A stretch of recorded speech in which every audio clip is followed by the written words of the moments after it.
Yeah. Okay. Okay, it's recording.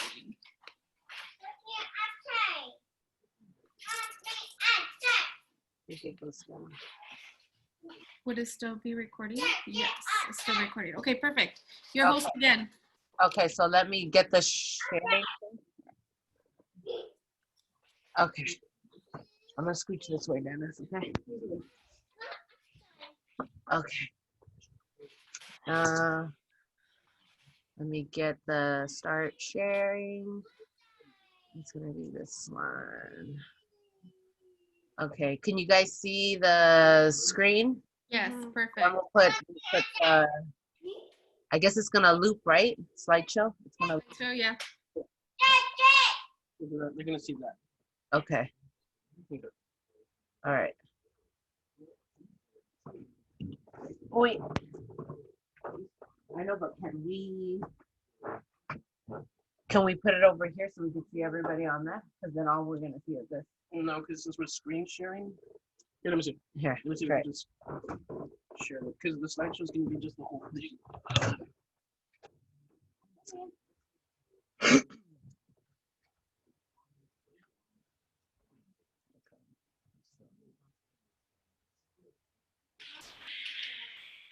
I forgot he took that picture. That's perfect.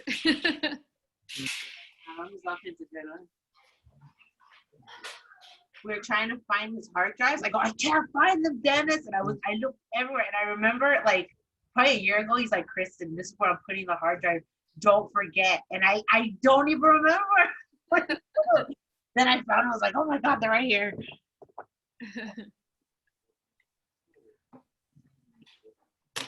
So right now you guys see the whole, well, you see that, right? Yes. Okay, are you seeing it cycle through or no? Mm-hmm. Okay. Hey. Come here, Vicky.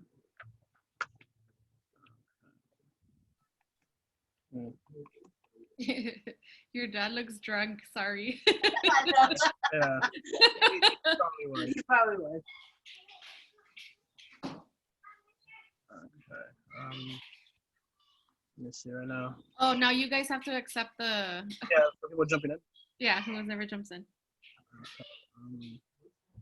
If we could plug this in, we could put it here and see everybody there, or vice versa. You want to do that? Usually when you share screen, you can't really see the people because you're just sharing your screen. I don't know how to explain it. Yeah. No, I know. It's, we have one on the separate one, but it's because when you do a slideshow, cover the whole thing. So let me just turn on the dual monitor. Yeah, we're gonna turn on the dual monitor right now. Okay, well we need a power cable. Okay. We're just testing it out. Oh, okay. And then No, está testeando el video que van a poner, imagino, ¿no? Sí, nada más estamos viendo cómo lo vamos a hacer. I don't know what it is, but all his cords were right here. Here and. By the way, Brian still has no audio, just FYI. Yeah, message them on Instagram. Wait. Or should I message him here? I think I can send him a message. Yeah, send them a message on.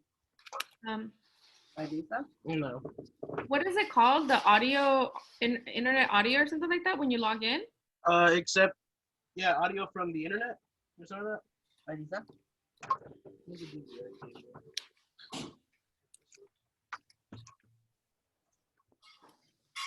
There's another one here too.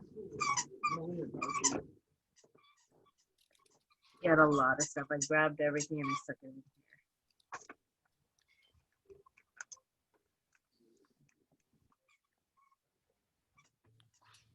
Is it this one right here? No. No. It looks like a regular computer one. Oh, here it is. I found it.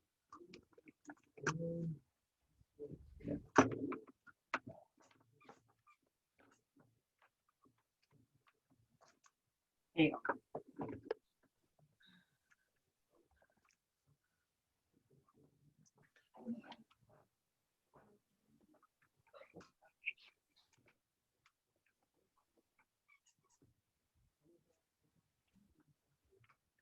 No, this one is right. I think one from my computer. Okay. We're almost ready, guys. Yeah, no worries. You guys still have time. What time is it? 6:52. Oh, okay. We got 8 minutes. Come here, Lilo. Come say hi. You show them how big and fat you're getting. Look at how big Lilo's getting. Wow. So big, huh?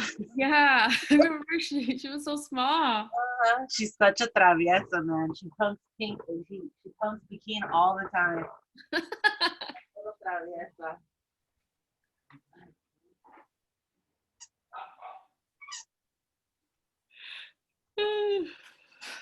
Your mom called me, Dennis. I worried at what time it was today. She thought it was at 6. Oh, really? Oh, yeah, yeah. No, I told her, no, it's at 7, but let me double check. Yeah. Stop, Dennis. Hey. Hey, guys. You guys gotta be careful.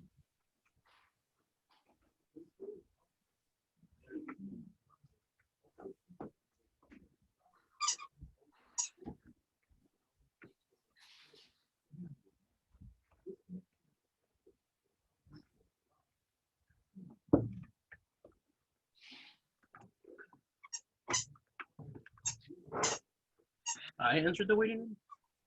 Huh? So Dennis and him.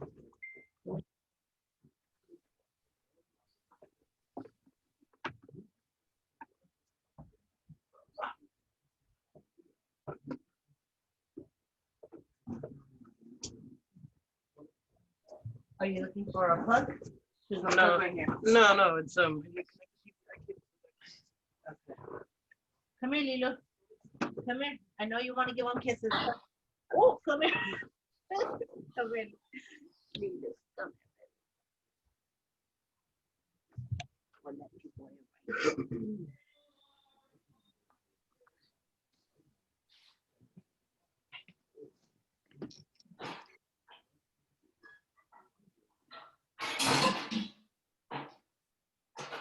Leave her alone. No, leave him alone. Lilo, come here. Hey, I'll get her right now. Wait.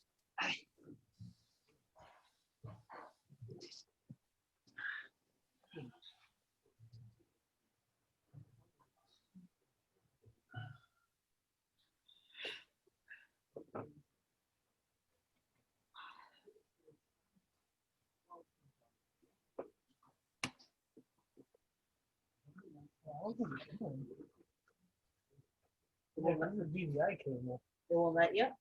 No, we need a DVI cable or a new monitor. No, who you gave that monitor to? Is it? Can it take this one, like the one for the switch? No, that's an HDMI cable. Oh, gosh. No, DVI cables for.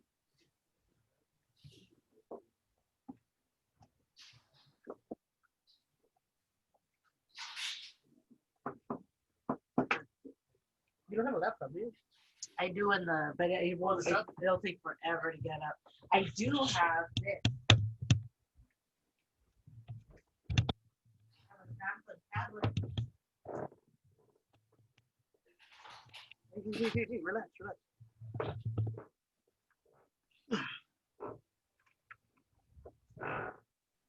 A tablet. Yeah, you probably have to look if you want to see people. Yeah, I want to see people. Either way, you're not gonna see the slideshow or some stuff. Okay. It's gonna be dependent on them. Okay, let me put Zoom on here then real quick.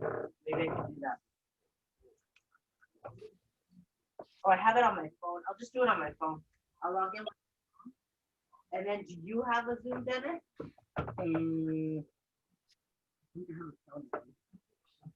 Because then we can see on your phone. Through your phone, we can see everyone. What's up? What happened? Nope. What happened? Yes. Okay. Wait.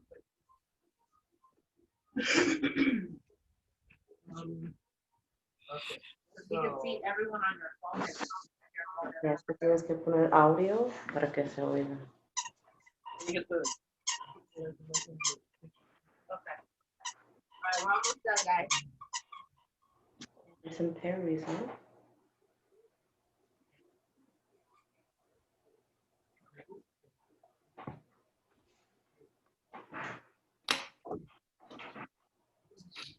Hello. Hola tía, ¿cómo estás? Bien, mi amorito. Bien.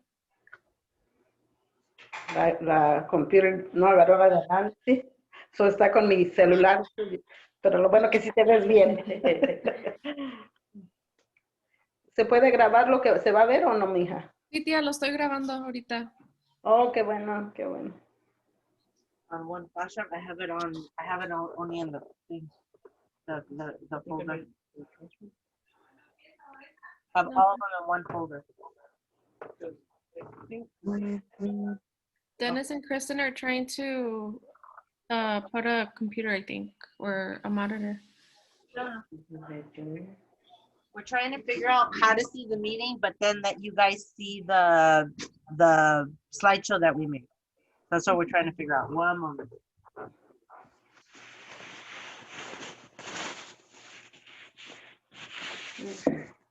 Puedes doblar el fierrito atrás. Pues sí, por eso no tengo que acá. Ponerlo porque. Oh my God, yeah. Just a quick one. It'll be easy. Everything will be right here. Fine.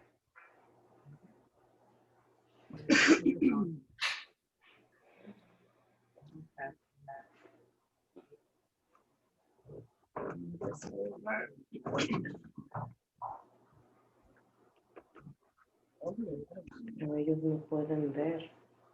Pero el de este. Sí, ahí está.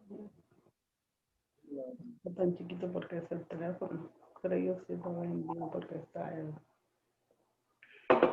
computer de ellos.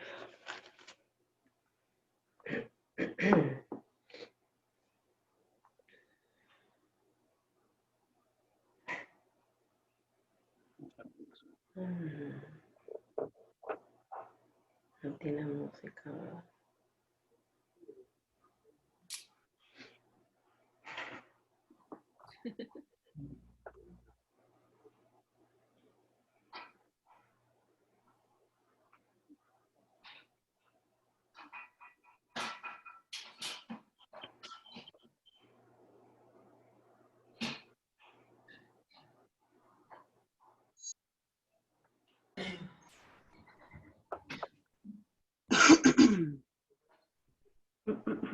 Y las fotos que yo tenía no se las dio.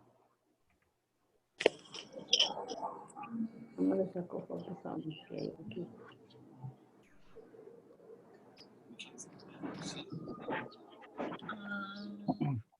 We're seeing the slideshow right now, Dennis. Yeah. Is it still playing or is it Yeah, it's still going. the slideshow's going? Oh, wait, you stopped it? I don't know. It was going earlier. It stopped in Kristen and Dennis. It's because the problem with when you share a screen, you can't see everyone. Yeah, that's what we're That's what we're gonna try to do it where we can. I know, but what I'm trying to say is like when you share your screen, it shares literally your screen. So you yourself can't see it. You can. I know it's because Kristen wants to see. Here? Oh, okay. So log in through your phone then, yeah. No? Julia?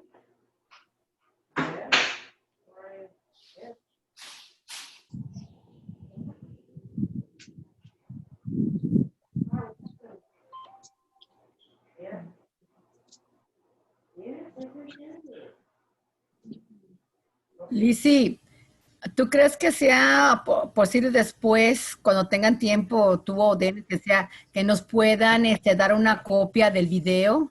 Sí, tía. Me gustaría mucho eso. Muchas gracias. Sí, claro que sí. Hola Silvia, ¿cómo estás?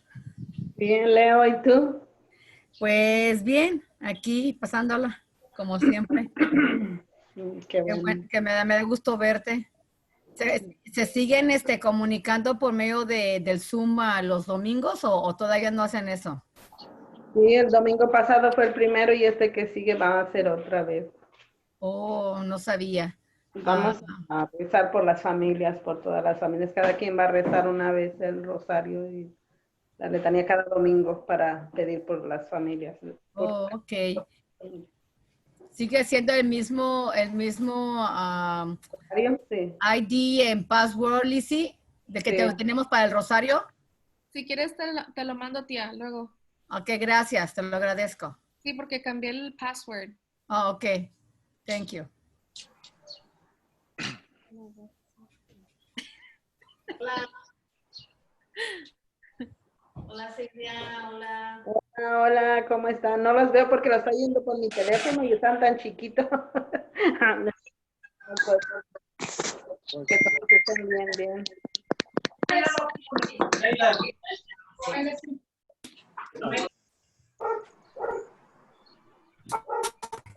Okay.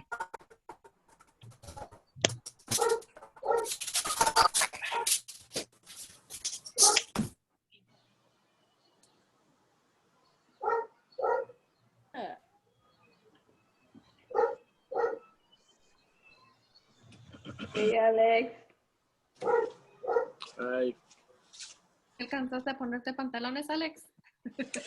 ya. No, me di cuenta que no los ocupaba. No me van a mirar. So, con que no me levante, no me pare. Le dije a Alex, les dije que I was gonna record the meeting. y Alex- No pongas el vídeo para abajo.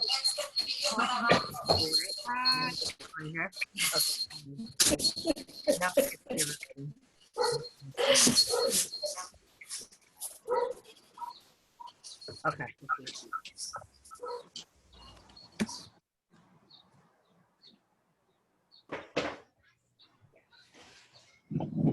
Okay. Ooh. Do you want to mute what? Mute your phone. Oh, Not, yeah. so just like this.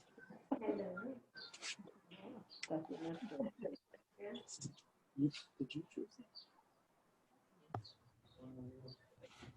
But it's really cool. No. Kristen, now we can't hear you.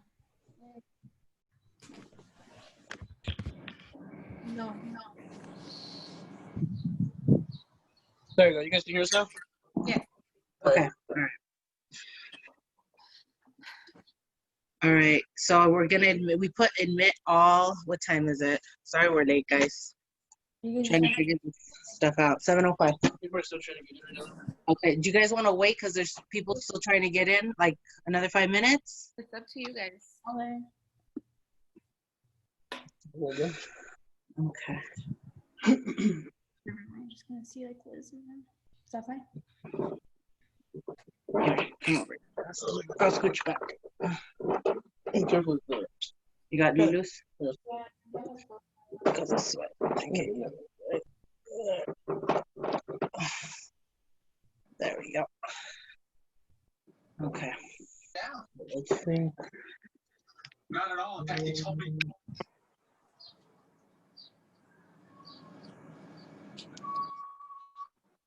I think that's everyone. Bueno. Okay. ¿Mm?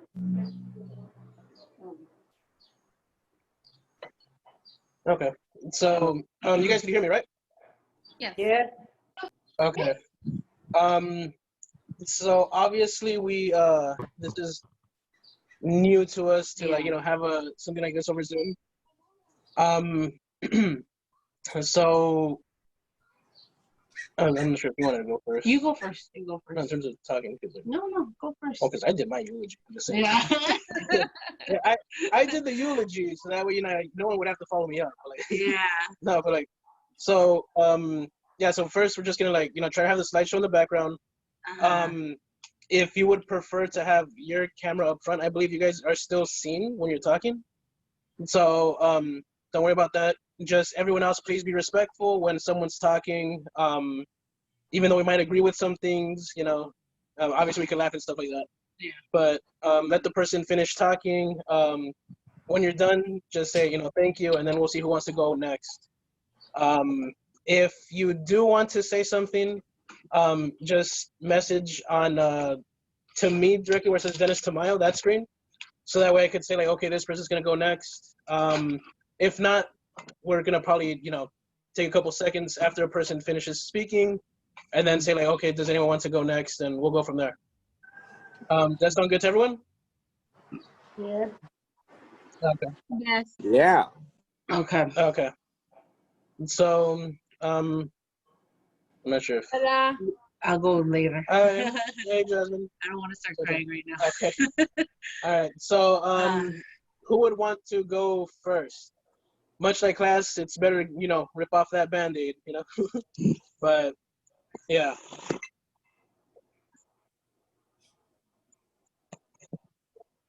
Does anyone want to go first?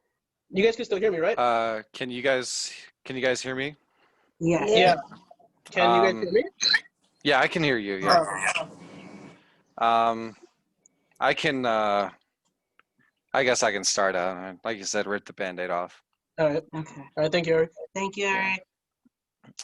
Kristen, I just sent you a photo too. I don't know if you want to throw it in, but so yeah, I mean, I'm sure most of you guys know me, but I'm Eric. I was one of David's friends. I knew David for about 9 years, close to. I had moved out to California in 2011, and I had met I had met David through our mutual friend Denny, who was we were part of the band together. I don't know if you guys remember Bring Forth the Lies, but it's a bit of a throwback. But Yeah. we were a part of the band and everything back when David was doing all of that. And I originally met him and we were just in the band together, and we just kind of got to know each other. And I remember really always respecting and admiring him, for the first couple months that I knew him, and we became decent friends. But I remember vividly us kind of really connecting when he kind of stepped up or stepped to me in the band. I was trying to be the singer in the band, and back then I was not great. I definitely had some rough edges that I was trying to work on, and he pretty much came up to me, and he this would have been when I was about 18, and he pretty much said like, hey, do you like really want to do this? Do you really want to do the singing in the band? And I said, yeah, like I don't know what to do. I don't know how to get better and stuff. And he said, he stepped up and basically said, I'm going to help you. Like, I'm going to give you everything you need to like try to become better. And I'm going to try to mentor you through that. And while it started out with mentoring me with singing, it really eventually turned into him mentoring me through life. David was such a critical part of my life and the person that I would eventually become. He was a brother to me, and not only that, he was very much a father figure to me.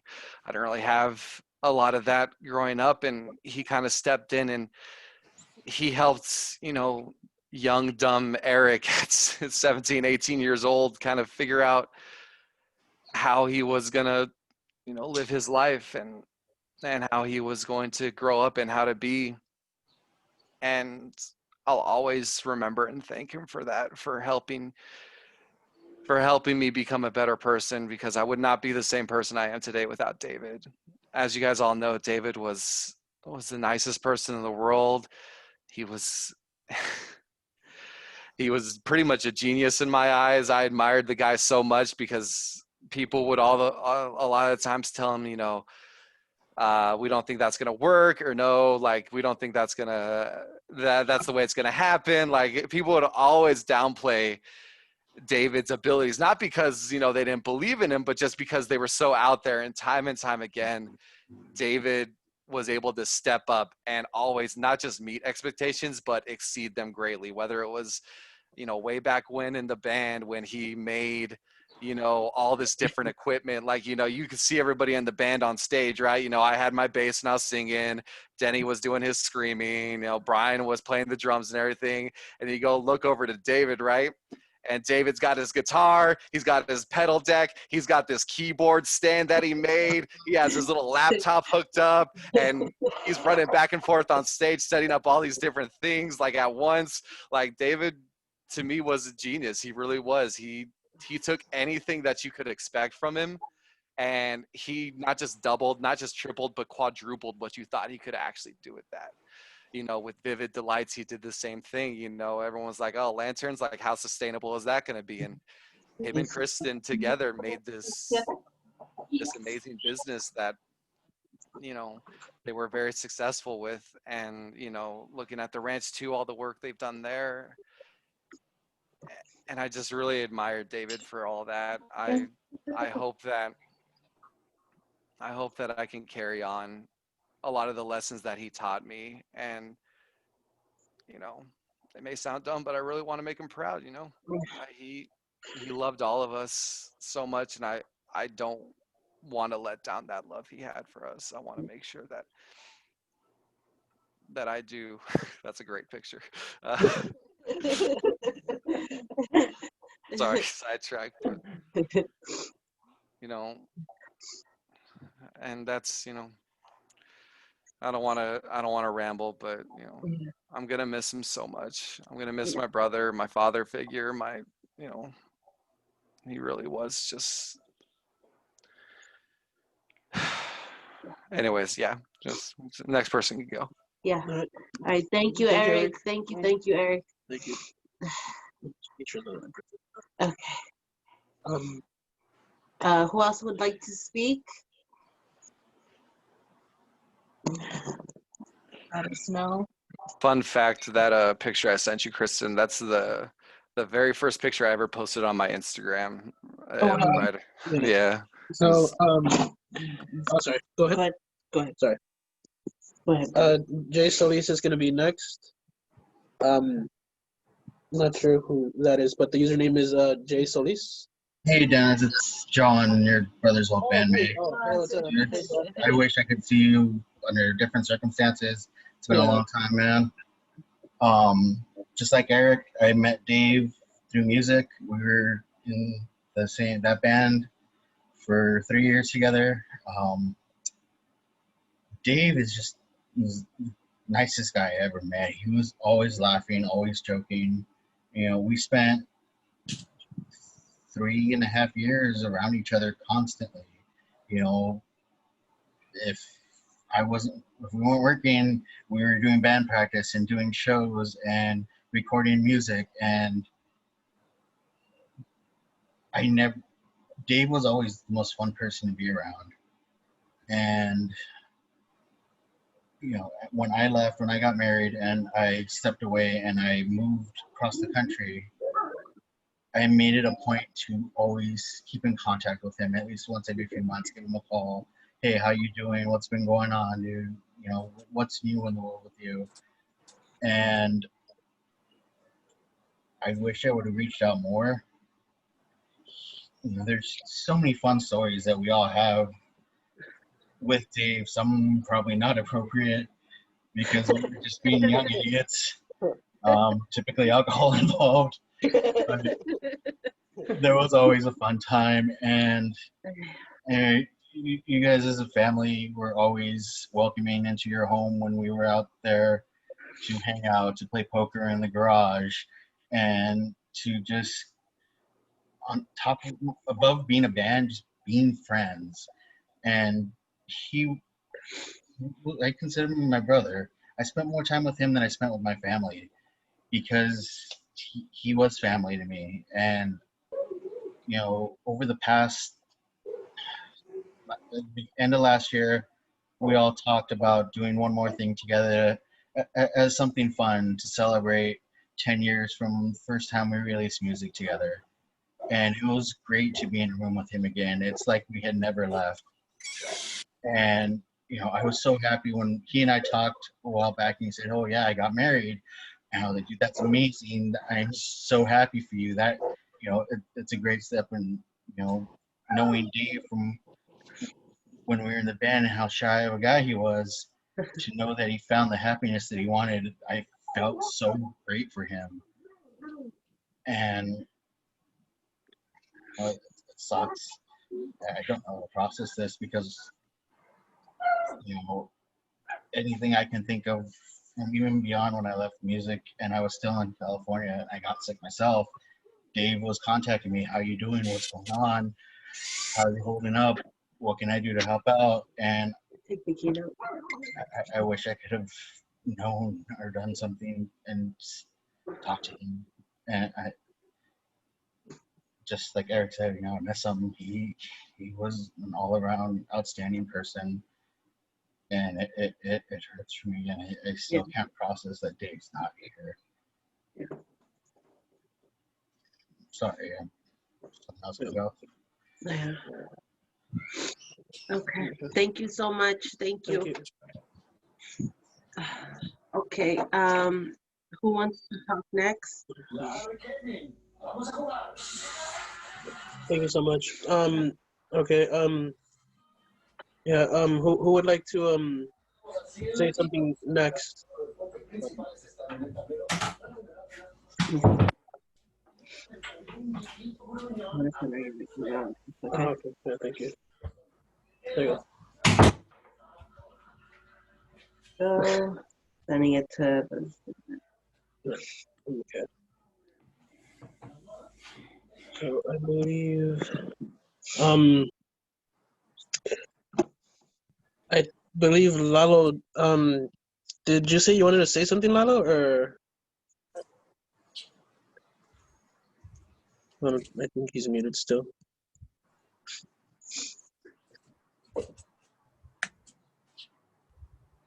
Okay. Yeah, I'll go. Okay, Kristen will go then. I'm gonna cry, so just know it. I was trying to think of like a memory, a specific memory, but I lived with David, you know, so we had a lot of memories. So I think the best one was the first one, I guess. So I'm gonna talk about our first date. As you guys know, I met him online dating, which is, I know it's scary for some. I met him on OkCupid, and I messaged him. I saw his profile, and I found him really interesting, so I messaged him, and we started talking.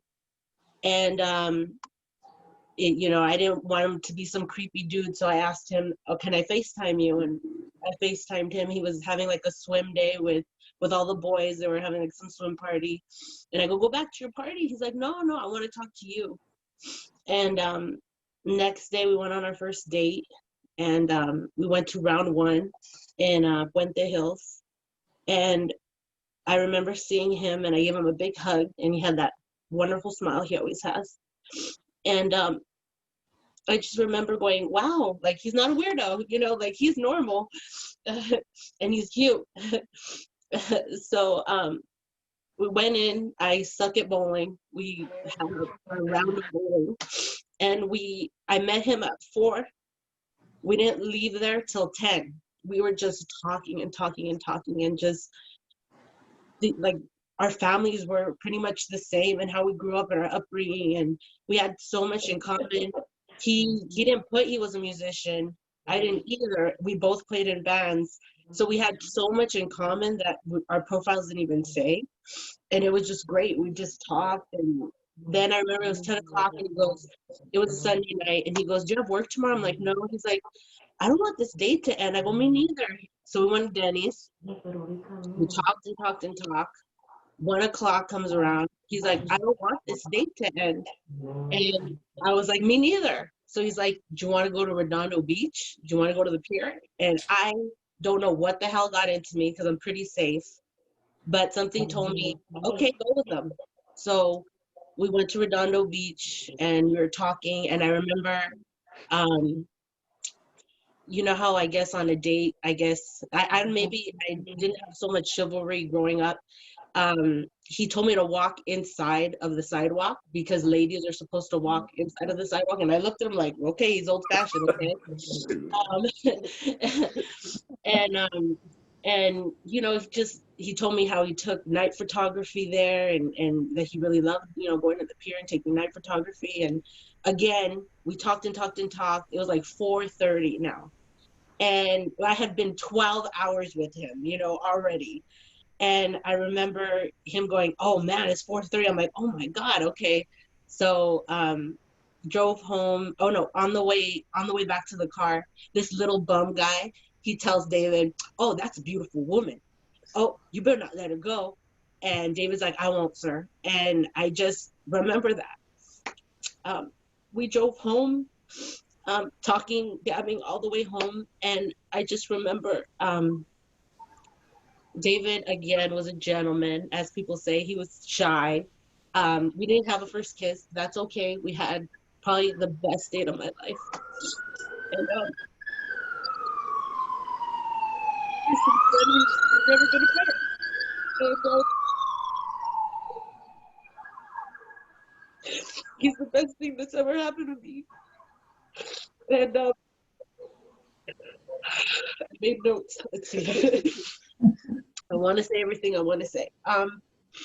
He's made me a better person.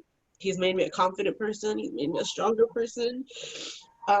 He told me to take risks. You know how David was a gambler? He's like, it's either you're all in or you're not. So he gave me the confidence to be a risk taker. He had a really good gift of living in the moment while capturing it. As you guys know, like you see his videos and stuff, like, you know, he wasn't behind the screen all the time. He was actually enjoying the moment. He was brutally honest, and I appreciated it. Some people said, he's an ass. I'm like, no, like, he's just honest, and I appreciated that a lot. It was very easy to fall in love with David. Being with him was like breathing. It was just so easy. I didn't have to lie. I didn't have to tell anybody different things about him, because he was perfect for me just the way he was. And we never fought. I know it sounds weird, but we never yelled, we never screamed, we never did anything like that, because if you guys know David, he's very chill, and so am I. So if it was insignificant and not worth our energy to fight over, then we'd be like, all right, that's your opinion, and this is my opinion, we'll leave it at that. But he taught me a lot. He taught me so much. And every day with him was full of love and full of fun. And I remember one of my clients telling me, how can you go live out in the middle of nowhere with your husband? And I'm like, you don't know my husband. He's a prankster. He would always make things fun. We were never bored. We always had fun. Like, just me and him way out here by ourselves. There was never a dull moment with him. He would always make me laugh. So I know we were only together for 6 years, married for 2.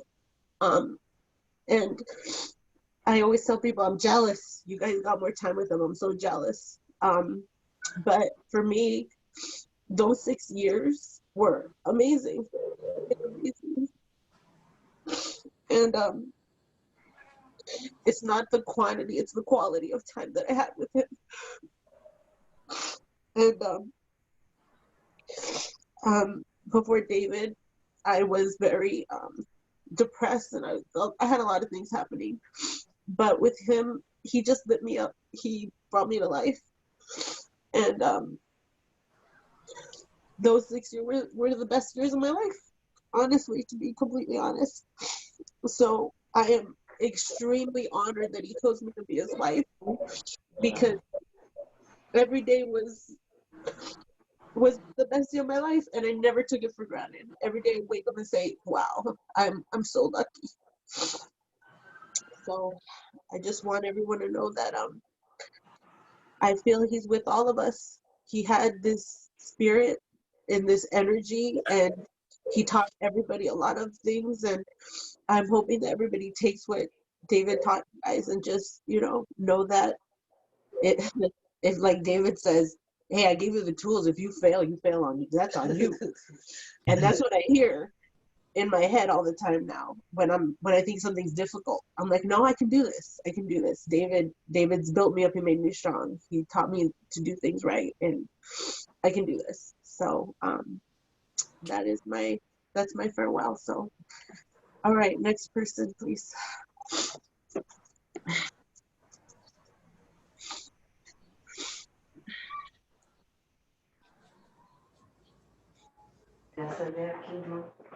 Um, Dennis, yeah. Dennis, I suggest you mute everyone except the person that's talking.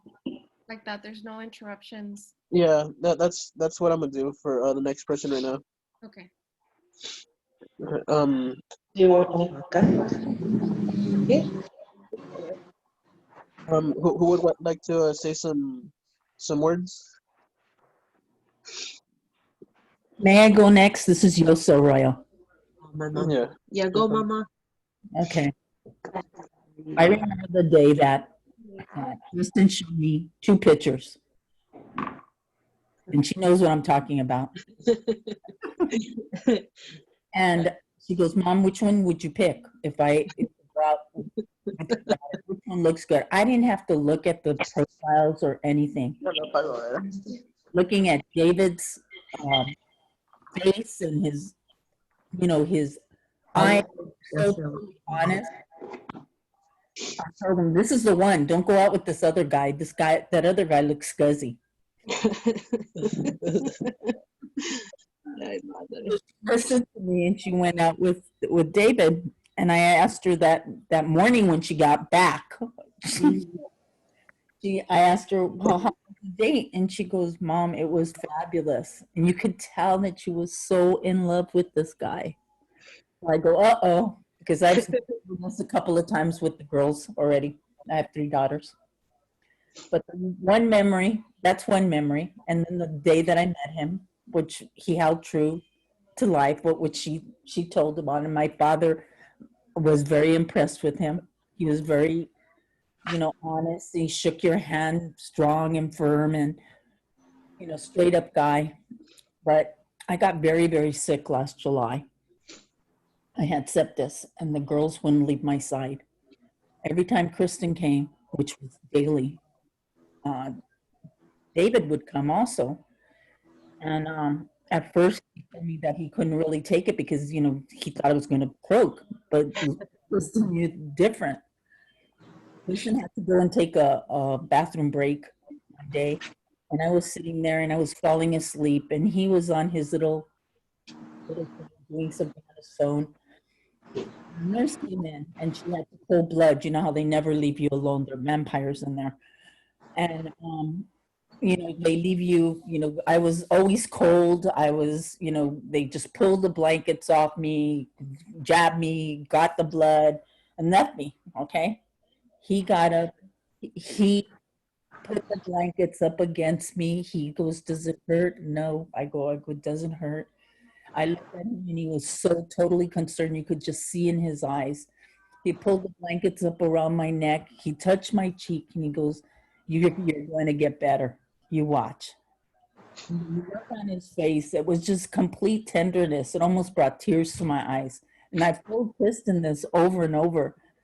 Very soft side to him. And since then, he's always repeatedly made himself available in that way to me. Always telling me I'm going to get better. My last conversation with him was just on that. It was, just prior to him going into the coma. It was all about taking care of Kristen. Kristen needs to be taken care of. And we're telling him, you take care of yourself. You be your advocate. And he goes, no, I want you to make sure that Kristen's okay and that you take care of yourself. Everything's going to work out. That's the David, the selfless David I remember. He was totally always there for my daughter. And I see the loss not only for my daughter and to the family, but he had a lot of great ideas. It's a shame that we lost such a wonderful person. But I know he's with us because I see it in my daughter every time she says something that he would say, which is and Dennis reacts to and when I see Sylvia and David Sr., I see, everything that David, it's a reflection of David's goodness. You can tell where he came from and his roots. It's just so rich. We'll constantly have him with us. We'll constantly have him with us. And I started darling like a baby. That's it. I'll love him and keep him forever in my heart. He's a wonderful guy. All right, thank you. Thank you, Mama. Thank you for talking. Thank you. Okay. I guess I'll say something. I know I said something at the funeral, but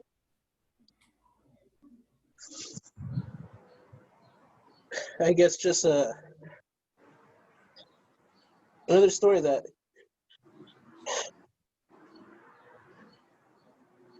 I'll share with you guys. So me and Junior saying we're like brothers is a bit of obviously, they really were, but we really did love hanging out with each other. I know for most of you that known us when we hung out together, one of my favorite descriptions was when Lauren and Chrissy would tell me that we're like those old Muppets on the balcony, just joking at everything and essentially just, making fun of everyone else.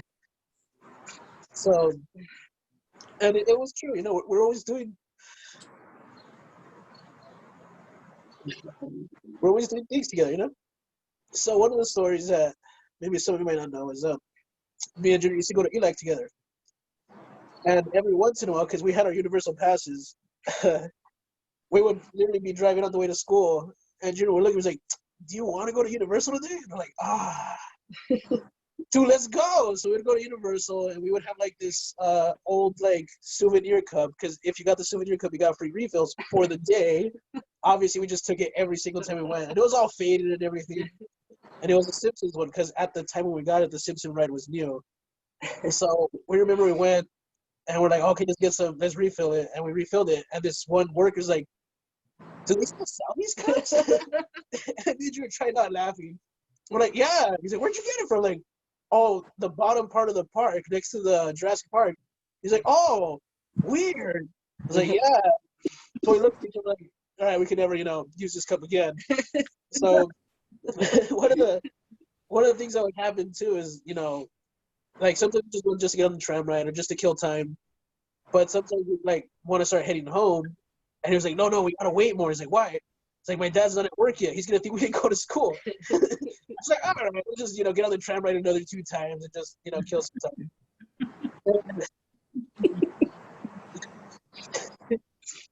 Yeah. It was just, anyone that knows, just spending time with them. Yeah. I didn't need to go to Universal. Like, we'll literally be on the tram ride together, just make fun of stuff, Yeah. It was the car rides.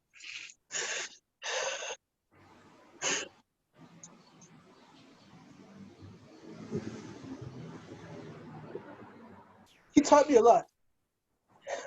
And now I look back and think I would have paid a little bit more attention to it. He taught me how to use Photoshop, Illustrator. He showed me how to do some photography.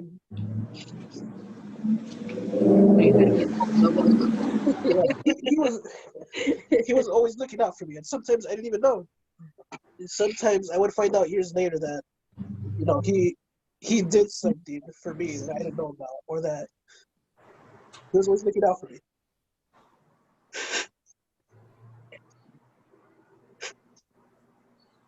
And that's one of the hardest things, because I know he's still around. But as all of you guys know, I still needed that voice to tell me, like, hey, you're fucking up, man. He'll still be supportive. He'll tell you, you're messing up. And I think that's one of the more difficult things that I will have to kind of deal with. But I just kind of want to use this moment to just I know he's here with us, but to thank him, because the person I am today, with my comedic timing, with my ability to essentially be a kind person, to be fun, and to not always take everything so seriously. That was him. And I owe a lot of that to him. And at the same token, I want to thank each and every one of you guys, because although, yes, Junior influenced us a lot, Junior was also influenced by all of us. So we all both created the person he was, and he helped create who we are. I honestly feel like it's still not real. I mean, obviously, I'm crying. This is sad. But a part of me still just hopes that he's going to show up at the house someday. That I will be here at the ranch, and he's going to be here too. And that's what's hard. Because I really did love him. I know we all did.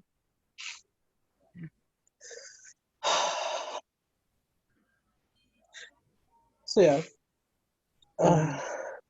So the next person, if they want to say something, you go ahead.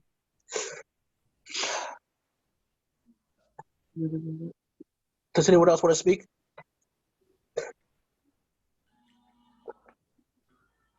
I can go. Michael. Thank you. Thank you, Michael. So I had to write it down because I didn't really know what exactly what I wanted to say.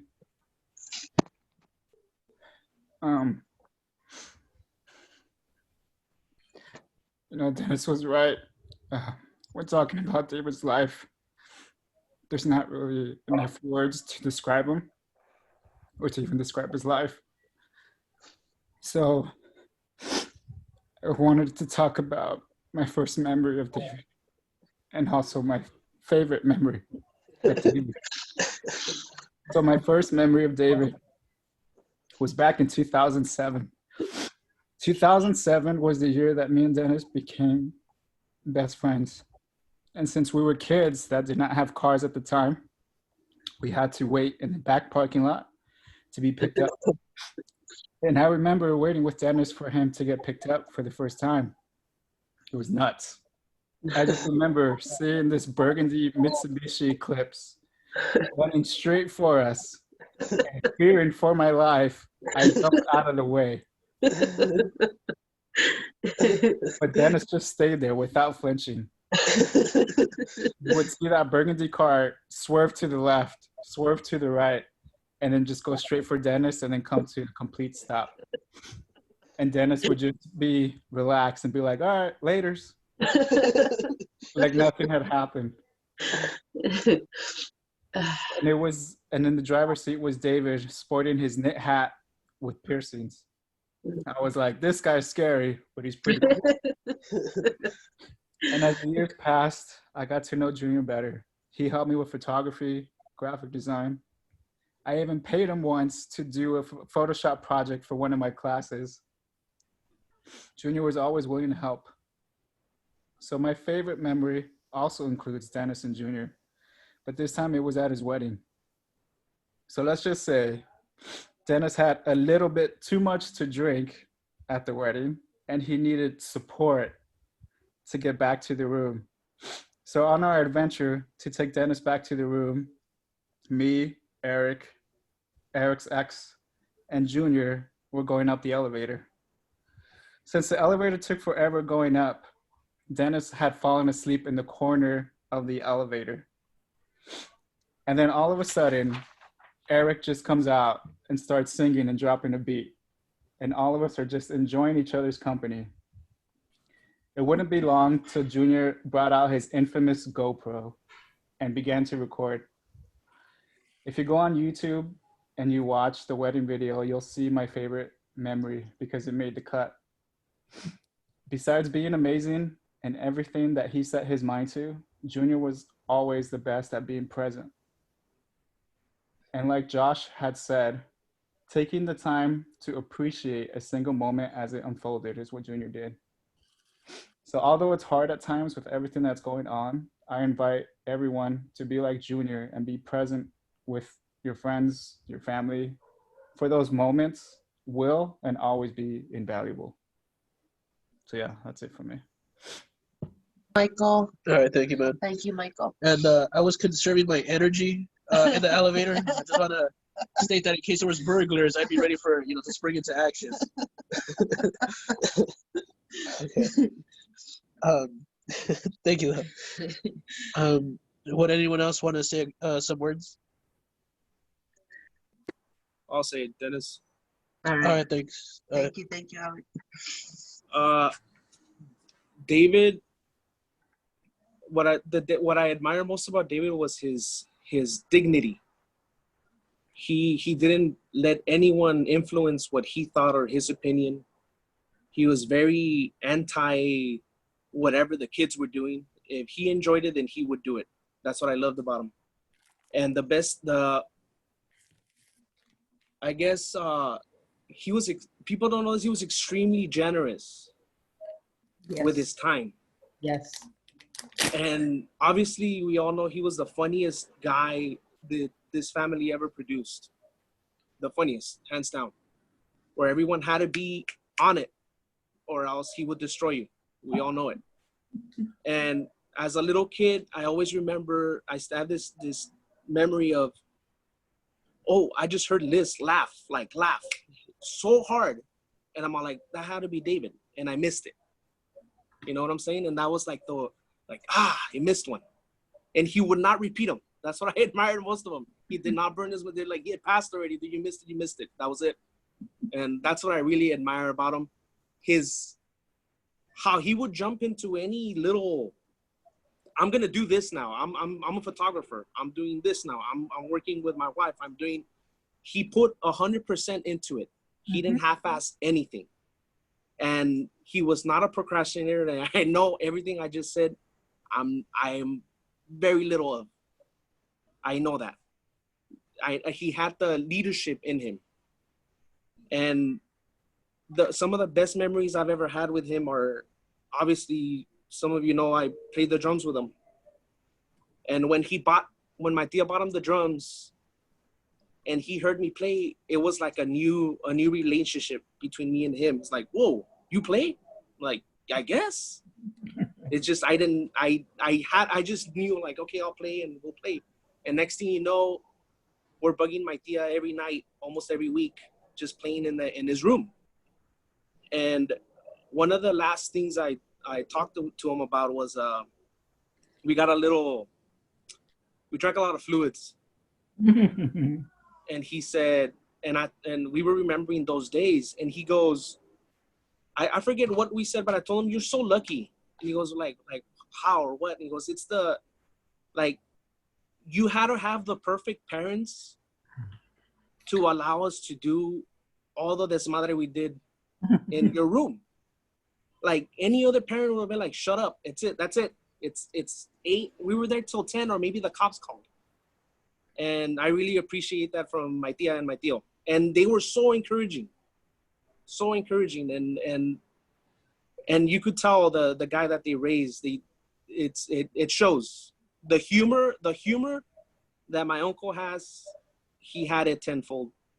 And the dignity and respect for oneself that he had is my tia. And I guess I'll end it with one of my, I guess 2 memories that I just told Louis this morning, and you could just see his humor, and I could envy Kristen, who lived with him. And she told me this story, and I'm probably gonna butcher it, but I'm paraphrasing, but it was the best. This is David's humor. He needs glasses. He needs glasses, and he finally goes to get glasses and gets his eyes checked. And he goes, they tell him, can you read the line? And he goes, he goes, F, italicized I, italicized Z, I'm like, there's no italics in the thing. There's no italics. Like everyone knows that, and I couldn't. And the way she was telling me the story, and I couldn't stop laughing. It was like, yeah, that's David. Like, and I'm pretty sure he knew that, and if he did it for the bit, even better. Like I knew that's David. That was the best thing. And also, as he's bringing me home one night from practice. Well, I'll preface this with, he bought me, I don't know, you guys remember, for Christmas, he bought me that pellet gun, a little pistol. And we were like, and obviously it got to the point where like, okay, we know we're shooting stuff and we're competing about who can shoot what. These plastic BBs that hurt. It's only a matter of time before we start shooting each other. We knew that. And he drops me off at the long driveway where we live. He drops me off in the street. It's night. And he gets out of I get out of the car. I'm like, all right, bro, thank you. Bye. He goes, yeah. And he lowers the window, the passenger window. And I know the air was on. I know, why is he lowering it? He's going to tell me something. And I'm walking away. I want to say I'm a good 15 feet away. And I had no idea he had bought himself one too. And he shoots me in the back of the head. And it was the worst pain. And that laugh, that oh my God, that asshole slap, the laugh, right? Like, why? And I yell at him, asshole. And he just drives away, like he said, in the purple eclipse, Michael. He takes off. But I could hear his laugh all the way 2 streets away. Not just laughing his ass off. We didn't say one word. And he shot me in the back of the head. And I'm like, I gotta get him back. And that's the things that I remember most every time when all this was going down.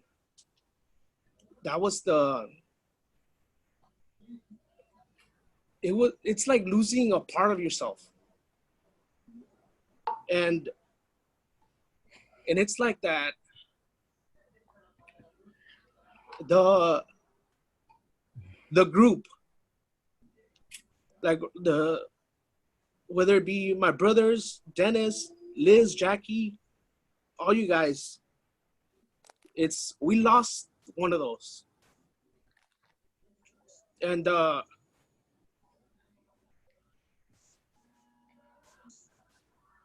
I come and go from thinking like if I'm alone, it's gotten better. But just remembering, like, I can hear his laugh, I can hear him talk to me. And I know his words as I'm down thinking about him. It's his impatient grunt of, come on, who's next? You guys remember poker? Come on, who's next? Come on. And it was so annoying. I'm like, oh, David's mad. Let's do it. Let's play. Let's deal. Who's up? And that's what every time I get so down about him, that's the first thing that comes to my head. Come on. You got this. It's all right. You got it. And that's the David I want to remember. That's the David. That's my cousin David. And I always said this thing where as we get older, as my cousins were like, we were hoping, we'll tell my tios and my mom, and we're going to bury you guys. And we didn't get that. Like, he didn't. And we would always say like, oh, we're getting to that point in life where it's almost like life stops giving you things and it starts taking them away. But that's bull. That's bullshit. The greatest gift that this life gave us was him as a family. And I know he would not agree with that phrase. Because like I said, he would say, come on, let's do this. And I just want to say that he's the happiest I ever saw him was with Kristen by his side. And I'm very appreciative of you, Kristen, for giving us that guy that kind of broke out of that shyness to tell each and every one of us that he loved us. So, and for that, I'm very grateful to you. And I guess that's it. That's the fun times, the memories, the jokes. That's what I remember. That's what That was the best ever. And he was the best. Thank you, Alex. Thank you.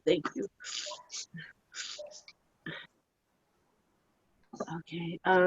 Does anyone want to speak next? Anyone out there? Anyone else want to say a couple of words? A mí sí me gustaría decir algunas palabras. Okay. Pues más que nada, pues todo el mundo conocimos a David de una manera o de otra. Yo la verdad, sí, como les digo, vamos a extrañar, voy a extrañar entrañadamente a David, por tantas cosas que él ayudaba, que él hacía, desde que yo recuerde, desde que estaba mucho más joven y que me empezaba a ayudar con lo de la primera computadora que tuve, que vino de Dennis y Junior y ayudarnos porque era el que en aquel tiempo era el primero que tenía computadora, I guess, tenía computer y quería ayudarme a conectar el internet y todo eso y era un relajo, pero siempre estuvo ahí para ayudarme, a ayudarnos. En aquella época, por lógico, mi hijo estaba muy chiquito, Joshua, Edgar, tampoco no tenemos computadora, no tenemos experiencia, pero la verdad es que siempre nos ayudó. La que yo quisiera también decir es que lo vamos a extrañar tremendamente, especialmente que las navidades ya no van a ser las mismas sin Junior y su famoso bingo game con sus buenos premios que nos encantaban, las entradas a los cines y todo eso. Ya no va a ser lo mismo tampoco Easter, porque ¿dónde va a quedar el famoso Treasure Hunt que hacía, que organizaba con muy buenos premios también? Creo que ya va a ser diferente, pero lo vamos a extrañar todos los días, toda la vida, pero especialmente en esas fechas de holidays, que él y desde que se casó con Kiki también pues organizaban sus famosos juegos y en cualquier tipo de evento de día festivo que festejábamos todos en grupo, en familia. Creo que lo vamos a extrañar todos y todos me van a tal vez a ponerse de acuerdo conmigo de que no va a ser lo mismo. Te vamos a extrañar mucho, David, pero te vamos a tener siempre en nuestro corazón. Kiki, muchas gracias por estos años que le dices a mi sobrino, años de felicidad. Como tú dices, is not quantity, is quality. Y sí es verdad, como dijo Alex, que era cuando se veía muy feliz en su relación contigo, en su matrimonio y en sus nuevos proyectos que tenía de negocios, de que tanto David se juntaba su talento con el tuyo, Kiki, y podían hacer un buen negocio juntos y pues espero que se honre la memoria de él siguiendo su negocio y creo que tú lo estás siguiendo, Kiki. Y pues ojalá que pues sigamos así y que siempre nos acordemos cuando nos acordemos de Junior, de David, siempre va a ser en una forma positiva y con mucho amor. Desde el fondo de mi corazón, gracias. David, sé que nos estás escuchando en cualquier lugar donde estés y siempre te vamos a tener en nuestro corazón. Muchas gracias. Gracias, tío. Gracias, Leo. Gracias. Can I say one of my favorite memories? Yeah, go for it, Liz. I think Junior and I started going to Our Lady of Soledad, I think when he was in 5th grade. So eventually, in our school was K through 8th, and 1st through 4th, they had recess different, and then 5th through 8th, they had it together. So I remember I ended up in, I think, 5th grade, or I think it was 5th grade, and he was in 8th grade. And our principal at the time, she liked to do this thing where it was a student's birthday, and she would make them go up to the front of the cafeteria and sing them happy birthday. So, you know, knowing Junior, he told the principal, hey, today is Lizette Robles' birthday. And I was so traumatized because I had to go in front of all these people in the cafeteria to sing happy birthday. And I told him, I'm gonna get you back. I'm not gonna forget your birthday. He goes, you don't even know when my birthday is. I was like, I will find out. I asked my tia Silvia, I was like, hey tia, when is his birthday? She told me March 3rd. And I never forgot his birthday. And I remember March 3rd came around, he was hiding. He didn't even go down to the cafeteria. I think he got in trouble for not going to lunch. Because I told Miss Beswick to like, oh, today's his birthday. You better sing happy birthday to him.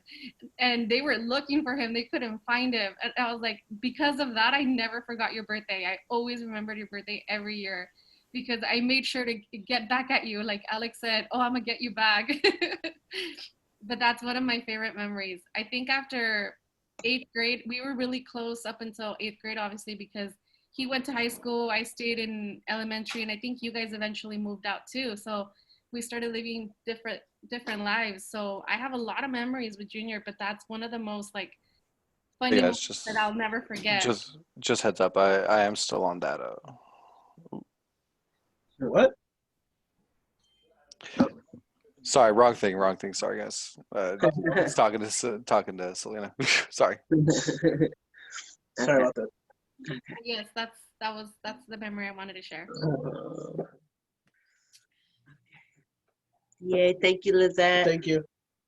Anyone else want to say anything? Can I go? Oh, okay, yeah, Diane's up. Go for it, Dan. I think it's hard.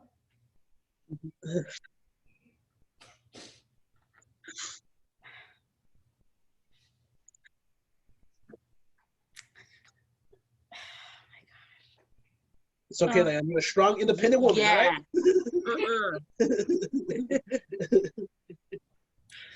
Right? I think the first memory that came up that I was talking with Jackie because I had completely forgotten was when he invited us to a concert that he was playing at a cafe. And I remember he was giving out tickets and he gave me a ticket and I'm like, me? Like the youngest cousin. I'm like, what? Like, am I being initiated into like the cool cousin group or what? And I was so excited to go to his concert and I had no idea what they were saying. You know, they were screaming everywhere. They had long hair, and I was just like, "Where am I? It's past my bedtime." I remember having so much fun, and then they'd be like, "Oh, I have a cousin in a band." Like I felt like the coolest girl just saying that all on campus. Like, and you know, when we would talk, it would be very short. But then he would always make us laugh. And I think that's what I love the most, where like, no matter what, even just listening, him making fun of other people are like, oh crap, I hope I'm not dead. You just be like, oh. And I think the best one was when I beat him at poker because he was so I think that was the first and last time. And he was like, no, like why? And that's when he took all like our game nights seriously. Like every time a cousin's game night, you had to be ready. And looking back, everything, what I've learned so much from him is like how everyone else has said was that when he did something, he fully committed to it and he didn't care what anyone else said. And coming from, I don't know, our background, like if you did something away from the normal, like what were you doing? Like, you know, like what are you doing? Like that's not gonna bring you anything. And he didn't care. And that's one of the lessons that I'm getting now that I'm, you know, kind of remembering is just if you want to do something, go for it. If it makes you happy, do it. And to treasure and make memories, because we would always rely on him so much, like, hey, take our pictures, hey, do this, do that, you know. And now we kind of have to step up, so we have those memories with each other, you know. And I remember, I think it was the last year when we were starting to have parties, he would like we'll hug each other. And this time it wasn't like a side hug that he would give me. It'd be like a full-on hug. And I'd be like, wow, this is different. Like, I've never seen this side of David. And, I remember New Year's, I was like, oh, this is nice, and that was one of the last times I saw him. And I know we weren't as close, but the time I did have with him, I'll always treasure, because like I said, he was like a brother. We're all so close that it affected us very much. But I'll always hear his laugh. I'll always, and then when Dennis tells me, I could always hear him too. Like, I feel he's gonna be there too. So Dennis and Kristen, we're here for you guys. I know we can never replace that, but together, hopefully the days are a little better. Yeah. And that's all I wanted to say. Thank you. Thank you, Diane. Thank you.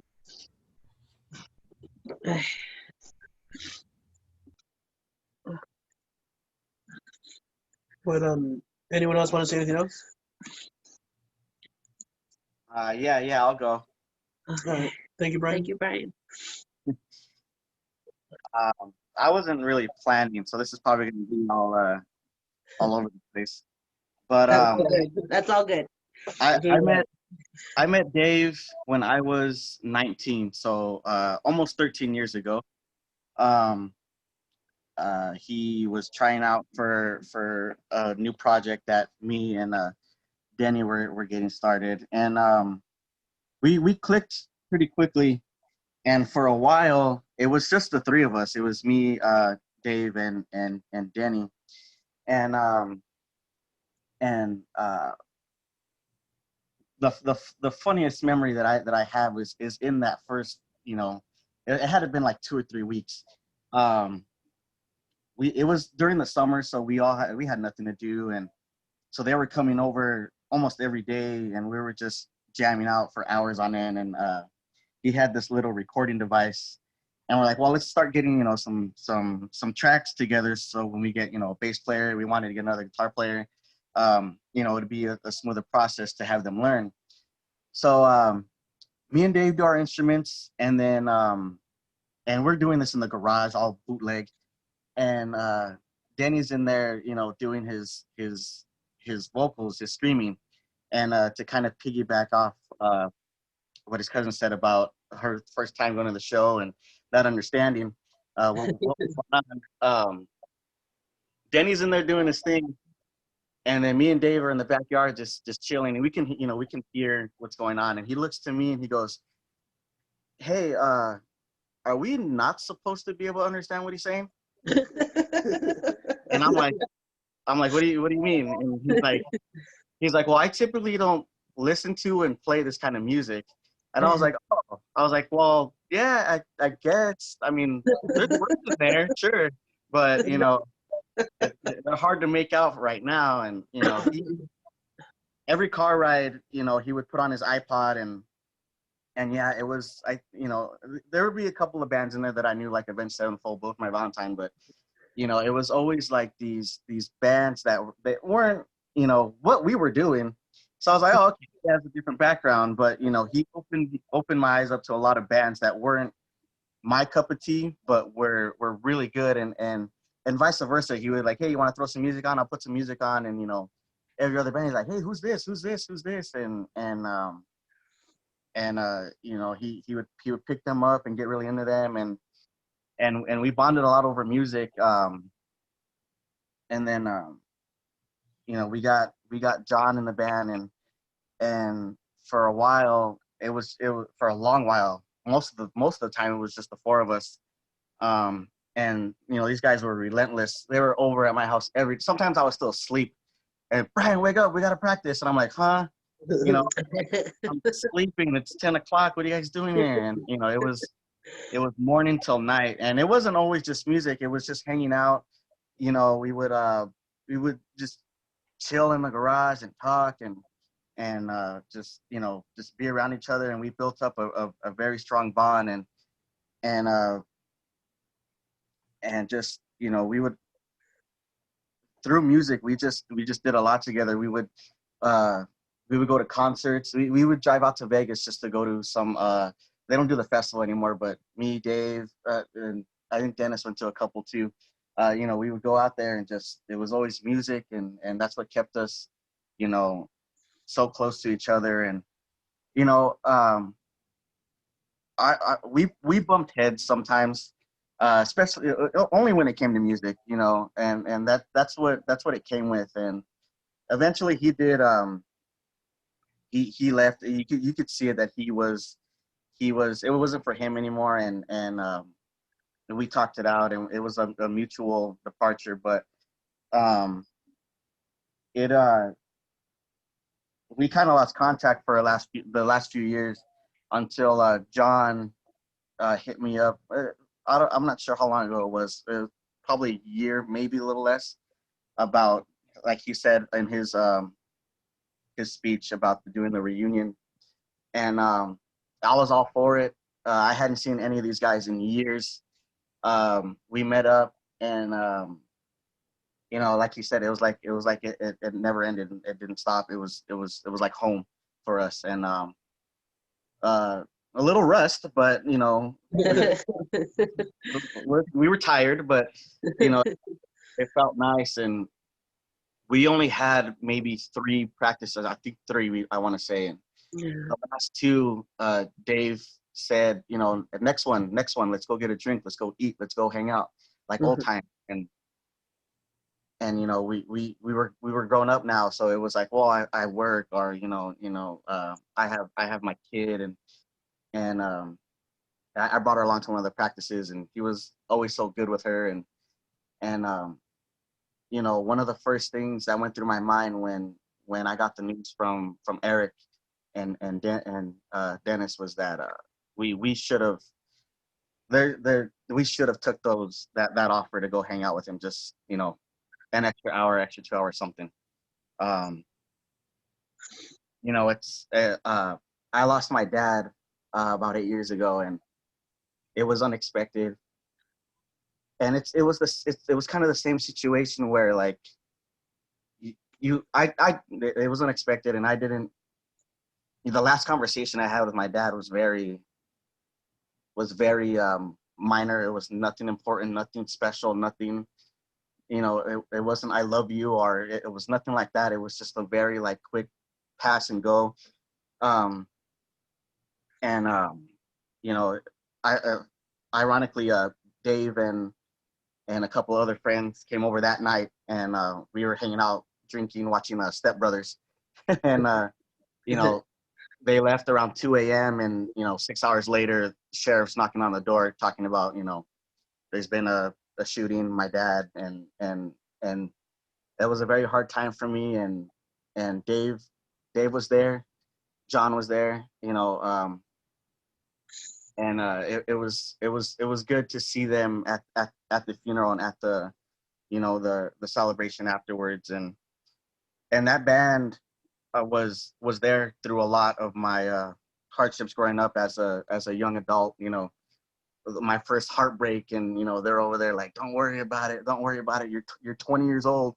And I'm like, no, I'm never gonna love again. And you know, they're just, you know, they're like, come on, come hang out. And you know, I would hang out with them, and I was hard to deal with. I know I was when I was going through my stuff, but you know, they made sure I was all right, and I'd always love them for that. And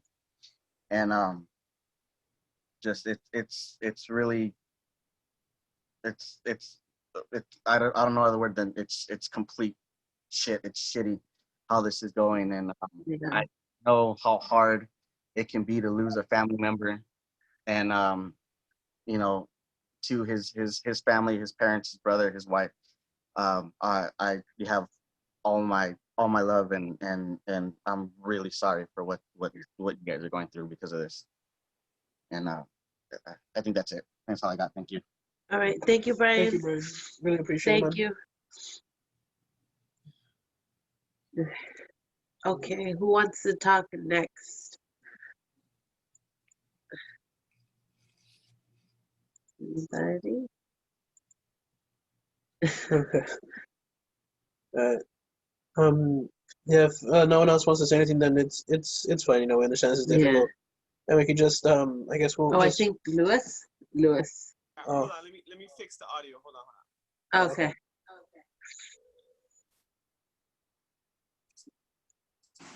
Okay, is that better? Yeah, there you go. Can you guys hear me? Yeah. I don't know. I lost audio. I can't hear you guys, but hopefully you guys can hear me. Thumbs up if you can hear me. Okay. I don't want to say much.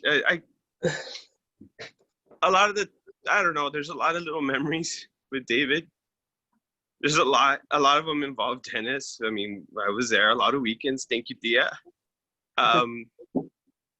It just those car rides over to the house in Bell. He drives like a maniac, but you felt safe.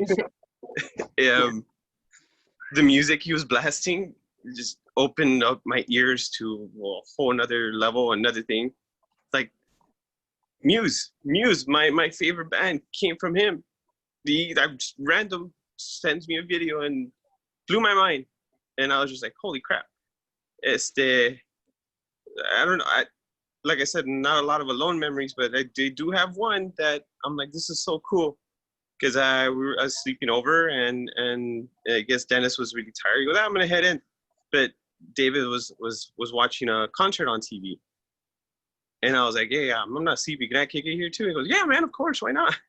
And I was like, oh, cool. And we watched. It was like AFI. I've never even heard them. Not really my band or anything like that, but I was blown away. And he's like, dude, we were just there, just hanging out, and it sucks to lose a cousin, but he's not a cousin. Like we're all feel like each and every one of you guys are brothers and sisters, and it hurts. And just that, like, he lived his life with no regret, and that's something that I'm aspiring to. And like everybody else, we hear his voice in everything we do now, which is like really crazy but really cool that he's touched every single one of us. Like multi-generational. My mom remembers him as that little boy who would run around, come into the house running and screaming. Like we remember him as our poker buddy, and everybody else just has memories of him. Those pictures that we have are because of him. And like I wish I had more of them, but he took all the pictures. So he's just an amazing person. And Kristen, like Alex said, you brought this openness to him that wasn't really there before. That you guys made each other, you guys complemented each other beautifully. Yeah. Yeah.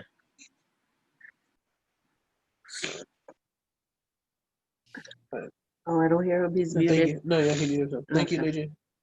Okay. I want to say something, guys. Okay. Yeah. So, growing up, I wasn't really that close to David. We're about, I think, 10 years apart, maybe a little more. And as I was growing up, I always remember there were these little cliques in the family, right? And there was always that cool clique. So that's where David, Lalo, Louis, Alex, all of them were, right? All the other cousins. And I was always like, damn, like I want to be there one day, right? So I just get out there, and I wouldn't say much, but I'd just listen.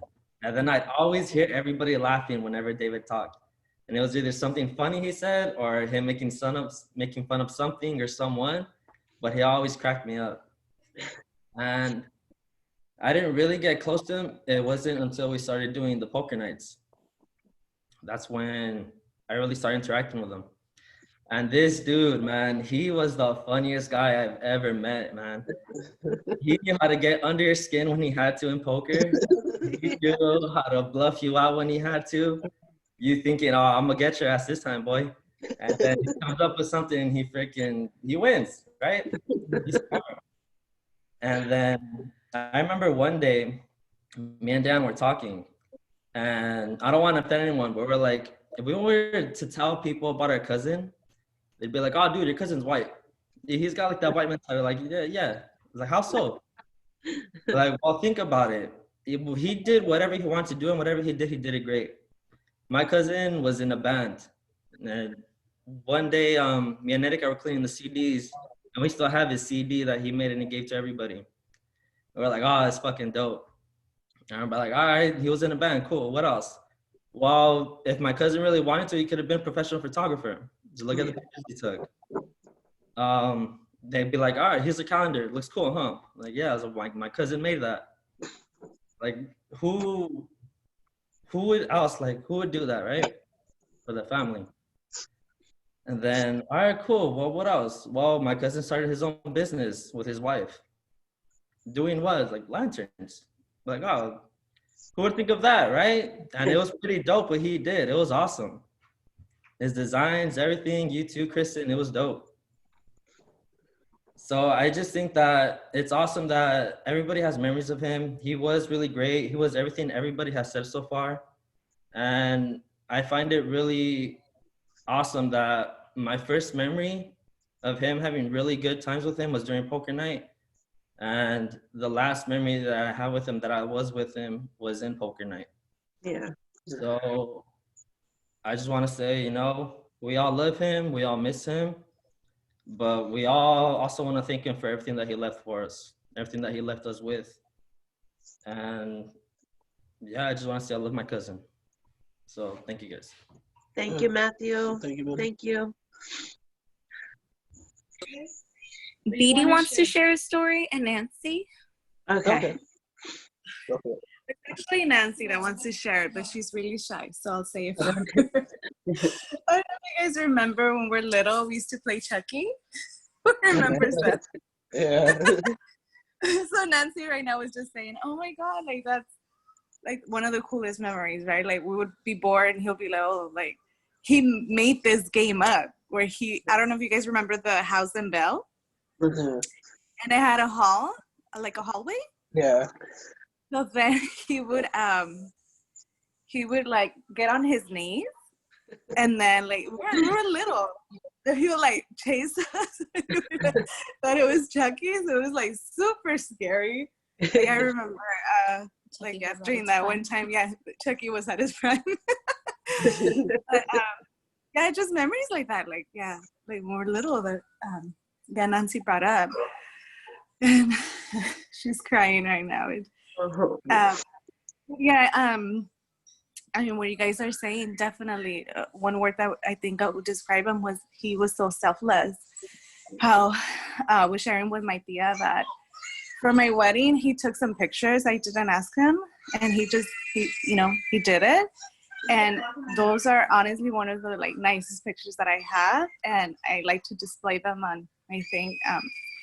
So it's just like how I know, like you guys said, he wouldn't like take a lot of pictures. He was always behind the camera.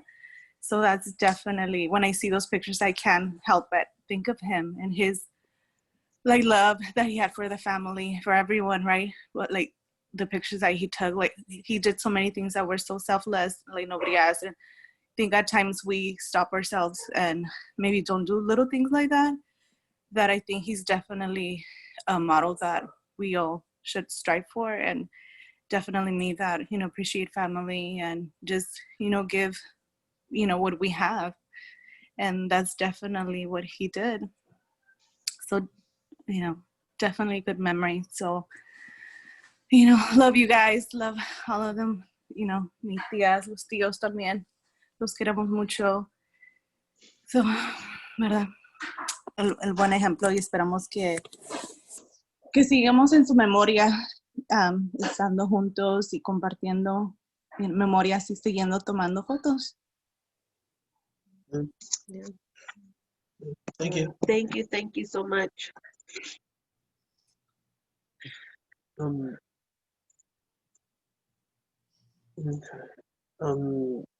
Anyone else? Hey, Dennis, can I say something? Yeah, man. Go for it.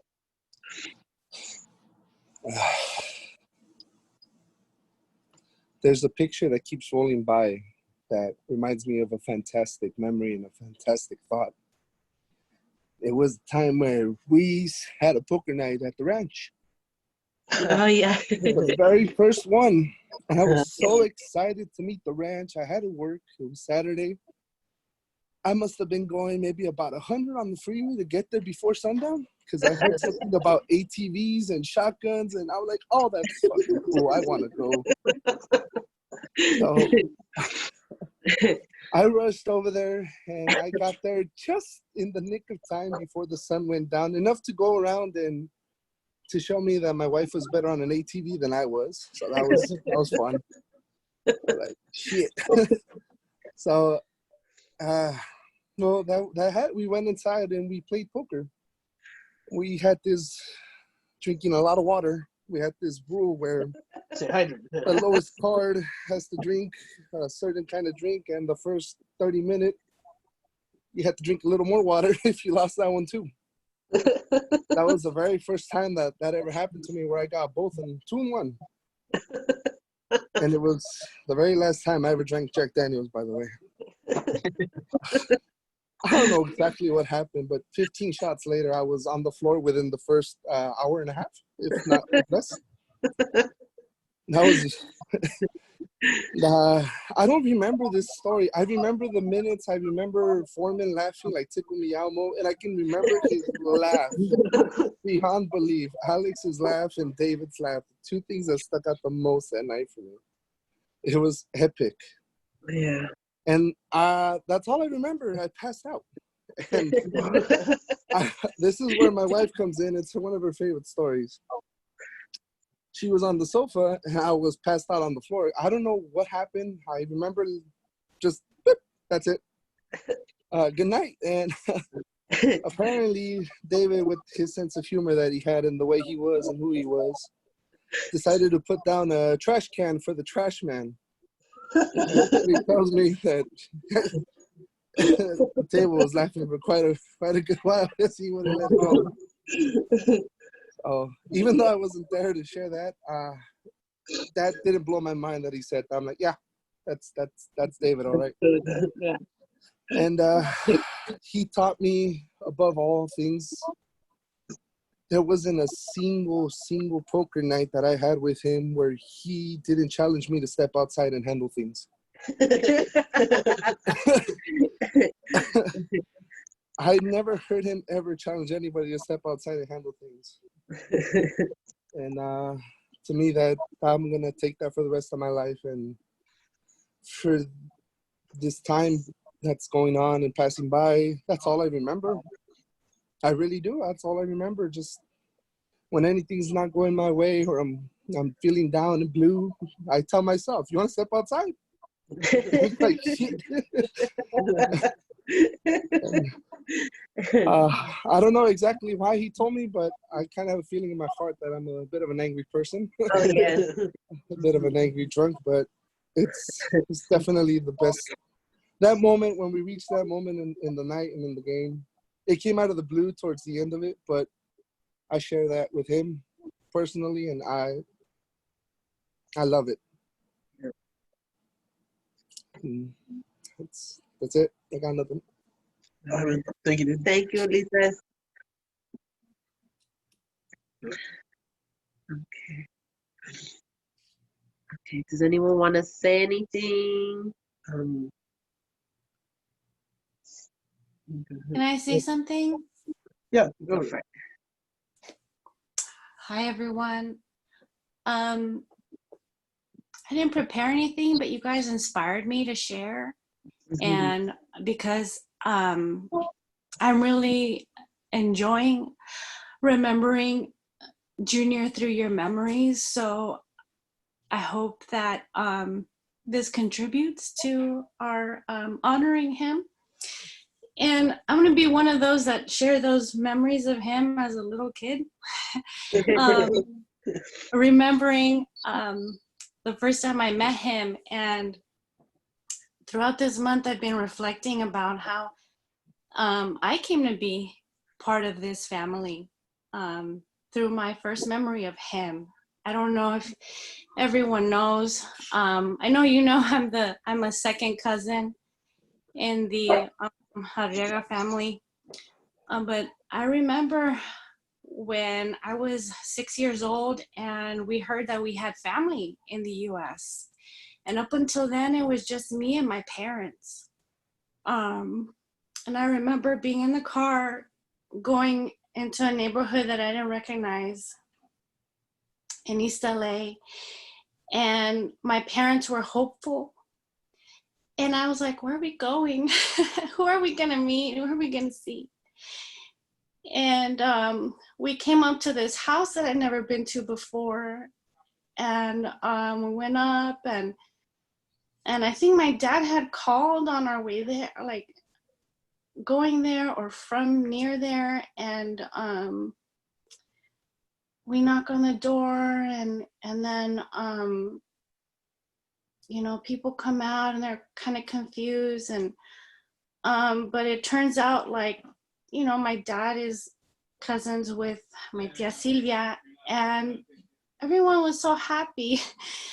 The adults are so happy, and I'm like, what? I have cousins? And I met Nancy, and she was my age, and I thought, wow, you know, this is cool. Like I can say I have family in the U.S. And then here's this cute little boy with this long lashes, and you know, for a long time, this was a little boy that would run up to me whenever he saw me and was so happy to see me and like hug me around my legs. And, you know, as everyone's sharing that he was so loving and giving, that's what I remember as a little boy to me. You know, my first cousins that I met and the little boy that was always so happy to see me. He was a travieso. He was always getting in trouble too. But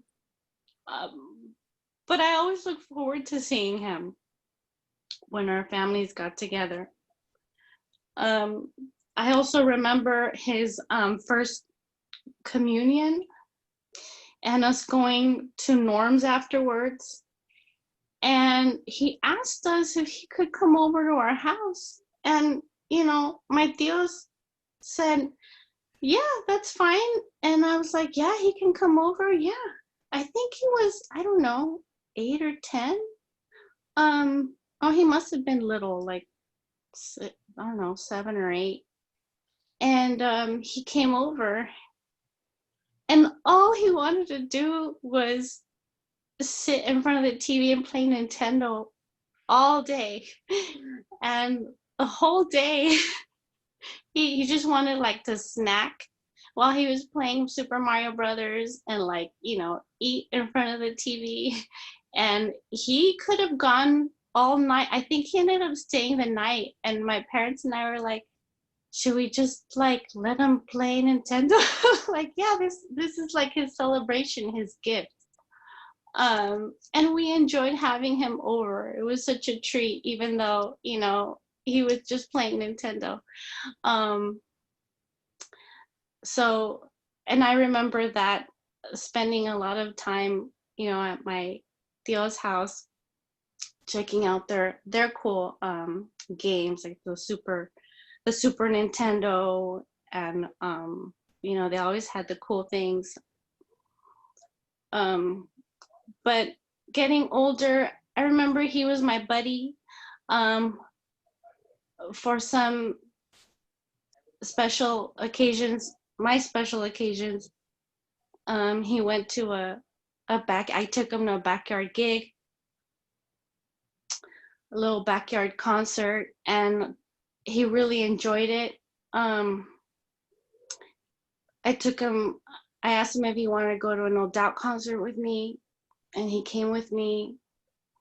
And he took me up on an offer to go vending with me. I used to make and sell my own crafts. And this one time, the time that he came with me, and we shared my booth, it was the last time I ever did that, because he came and he had his shirts that he printed with his own design, and he sold out. And I think that was like his first, it seemed like his first experience, like, you know, in his own booth with his stuff. And I thought like, yeah, I'm not cut out for this. I think I didn't even sell like $100, and like he sold out all his shirts. And I remember there was a period of time where I felt a little frustrated with him because I felt like he had so much talent, so much creativity. And I was like, what are you doing, man? Like, focus, you know, do something and like stick to something. But you know what? In the end, he just did everything. As everyone's mentioned, he just took a stab at everything he liked and he wanted to do.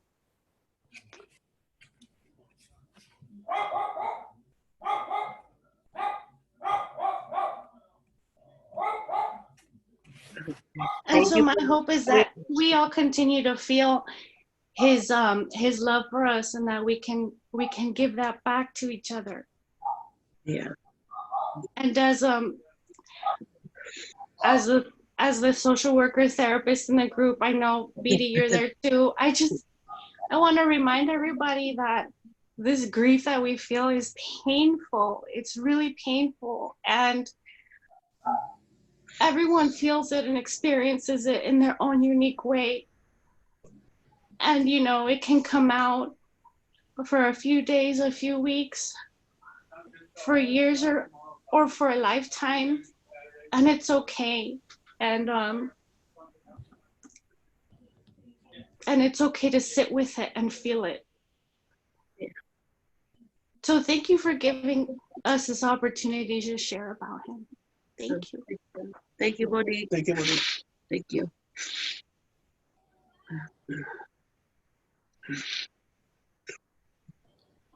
Okay. Okay. Anybody want to say anything?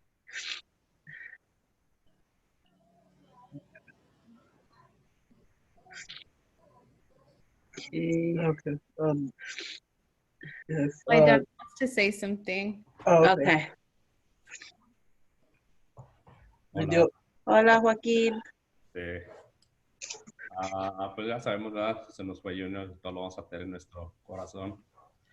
Pero vamos a recordar las cosas bonitas. Me acuerdo, yo creo que todavía no me casaba, porque me acuerdo que fuimos les dije, estaban chicos, le dije a Lalo, a Nancy y a Junior, le dije, hey, de Navidad los voy a llevar a la montaña mágica. Yo no se acuerda a Lalo y Nancy. Pero Junior está más chico, dije, no, pues tenía miedo con él porque dije, a lo mejor nos van a dejar subir a los juegos. Le digo, Junior, pero están los juegos muy grandes.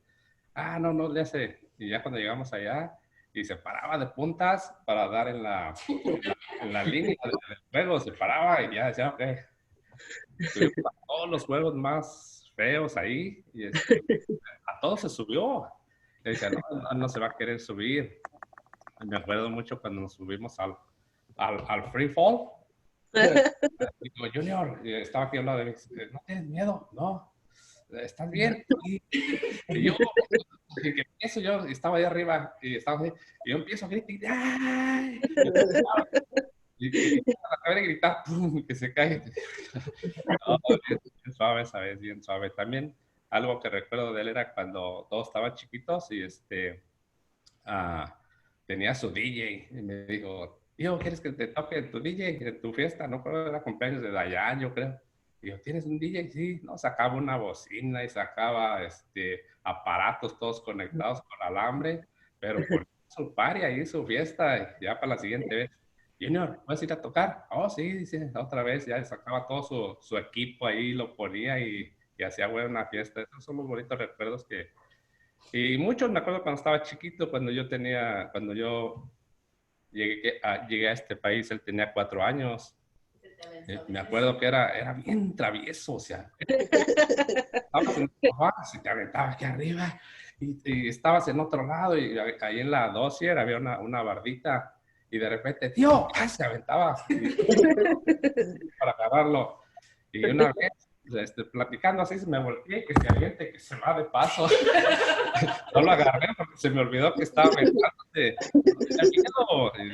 Ya se puso a llorar, pero al ratito otra se andaba ahí aventando otra vez. Híjole, era bien activo. Y pues son los bonitos recuerdos que hay que quedarnos todos con él, ¿verdad? Hay que quedarnos de esos recuerdos, hay que vivir con él y no acordarnos de las cosas tristes. Sabemos que está allá con Dios y pues todos vamos para allá y él allá nos va a estar esperando. Eso es todo. Gracias, tío. Gracias. Okay. All right. Okay. So if no one wants to say anything else, then we could just say some last things. So no, does anyone else want to say anything? If not, I could. I just kind of wanted to share a little story since everyone's talking about Dave's humor and his heart. So one year for St. Patrick's Day, some friends of ours were playing at a bar in Fullerton, a place called Slide Bar. And we were like, hey, dude, let's go hang out with them, watch them play, have a couple drinks. It's St. Patrick's Day, let's have fun. So he and I, it was just the two of us that night. The rest of the band didn't come. We drove out there to Fullerton. We watched them play. We had a couple beers. And after they were done, they came and joined us. These were guys we played a lot of shows with. So we're all having a good time. At one point, I don't remember the rest of the night. I woke up in the morning, home on my couch, still fully dressed. To that Dave took care of me and made sure I got home safe. Mm-hmm. When I finally was fully awake, I reach into my pockets and I pull out a receipt for $400. And my first thought is, what the hell? How did I spend this much money? I called Dave. Like, dude, what the hell? How did you let me spend that much money? Oh, you were having fun. You were buying drinks for all of us. Stop me. You were having fun. Dude, that's my whole check. You had fun, didn't you? I go, I don't even remember. That was great. I'm gonna get you back, dude. That was David. That's totally David. Thanks, man. Thank you. Yeah, first tell him about Pekin, how he didn't want Pekin on the bed and everything, and how it ended up, that relationship between him and Pekin. What? About Pekin. You know, when we brought Pekin, he thought he was going to be the odd man out because you were going to bond with Pekin. Oh yeah. When my mom gifted Pekin as like our wedding present, and David told me that I'm not gonna love him. I'm not gonna get attached to him because he's gonna pass away and I'm gonna feel bad. And he ended up being Pekin's best friend. That was his buddy, especially when I started working and I made the permanent makeup business and I started tattooing. It was him and Pekin. And Pekin loved David way more than me. And yeah, Pekin, that's his buddy. He misses David a lot. He's being a mega brat right now because he's missing David. That was his buddy. So yeah. Remember what he said? He has to stay outside. He's going to be a dog. Oh yeah, he's going to be an outside dog. You can't let him sleep with us. And no, he was an inside dog, and he slept right in between me and David. Yeah. But yeah, that's his buddy. God bless David. Mm-hmm.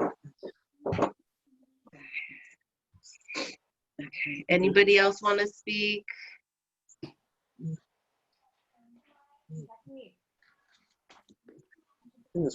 Okay. Well, once again, thank you guys for spending this time with us. We know it's something that's difficult, but at the same time, it's also just, I don't need to tell anyone here that everyone knows that we really did get to enjoy Junior. That's why I know you guys are here. And for the people that couldn't be here, I know that they would have wanted to. Yeah. Thank you very much for spending this time with us. And thank you for sharing some of your stories that some of us Didn't know. didn't know. We Yeah. didn't know. So it's nice. It's nice to hear. I mean, after David passed away, I started hearing all these stories about him. And I was like, wow, I really was a lucky girl to be with him. It just shows what a wonderful person he was and how many people that he touched. So I want to say thank you so much for sharing the stories, all your stories with us tonight, because he's gonna live on. He's gonna live on through us. So thank you so much. I appreciate it. Thank you. Thank you guys, and yeah, hope you have a good night. Okay. Right, Thank you guys. Thank you. Bye. Thank you, Kristen, for putting this on. Yeah. Muchas Thank- gracias a todos. Que pasen buenas noches. Bye. Bye. Thank you guys. Bye. Okay.